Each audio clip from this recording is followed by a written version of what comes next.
কুমিল্লার দেবিদ্বারের সবচেয়ে পুরাতন মসজিদ নূর মানিকচর মসজিদ। মসজিদটির বয়স প্রায় ৫০০ বছর।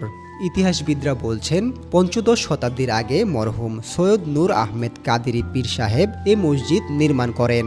সৈয়দ নূর আহমেদ কাদেরী পীর সাহেবের নাম অনুসারেই গ্রামের নামকরণ করা হয় নূর মানিকচর গ্রাম।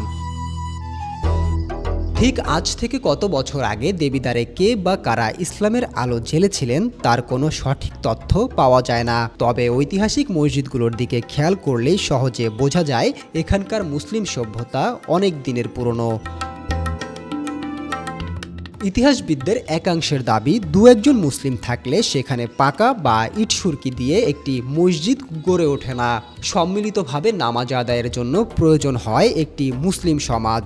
৭ গম্বুজ বিশিষ্ট এই মসজিদটির দৈর্ঘ্য ১০ ফুট এবং প্রশস্ত ৫ ফুট। একসঙ্গে ২০ থেকে ২৫ জন মুসল্লি এই মসজিদে নামাজ আদায় করতে পারেন।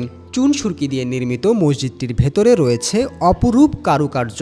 মসজিদের ছাদে রয়েছে ১১টি গম্বুজ।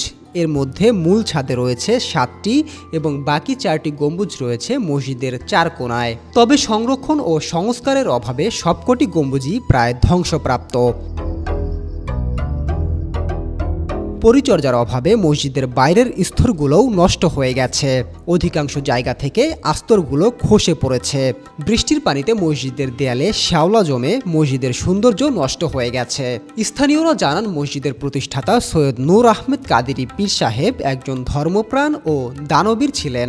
তিনি মসজিদ ছাড়াও ডাকঘর, মক্তব, পাঠশালা নির্মাণ ও দিঘি খনন করে গেছেন।